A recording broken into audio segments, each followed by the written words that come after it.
Ma'am Annabel, ano po yung pinaka-memorable na alaala nyo kay Ate Guy? Nung kasikatan niya, kasi tagahanga ko ni Nora, idol ko siya. So lagi kami magkasama sa kanya recording, sa bahay niya, doon kami sa kwarto niya kumakain ng lunch or dinner. Yun lang, yung kasikatan pa niya yun. Tapos bigla siyang nawala, hindi ko alam. Nag-iba na siya ng bahay, palipat-lipat ng bahay. So magkita naman kami, okay naman kami. Bakit po kayo solid Norania na, Miss Dati? Annabel? Opo. Eh gusto ko lang siya, pagmasa itong mukha ko eh. Ano po yung mga movies na tumatak sa inyo? Yung sila ni Eddie Gutierrez, nakalimutan ko rin yung title eh. Bago lang si Nora Honor noon, si Eddie pa ang bida noon, Susan yata ang partner. Yun ang umpisa doon. Gusto ko siya kasi pangmasa talagang mukha ni Kuan eh, ni Nora eh. Sa palagay po nyo, bakit siya naging superstar ng movie? Malakas naman talaga siya nung araw eh.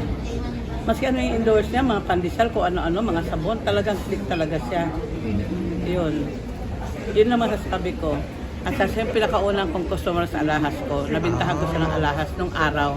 Mura pang alahas. Magkano nung araw, nabenta nyo doon, Ma'am Annabel? Pagkakatanda nyo, magkano nabenta nyo ang alahas sa kanya? Mura lang kasi nung araw, 120,000 lang eh. Wow, mura pa po yan. Pero mura lang yun. Mura Kasi pa yun. 18 karat eh. Ngayon yung mga 25 million na yun. Oh my God. Wow. So, mahal.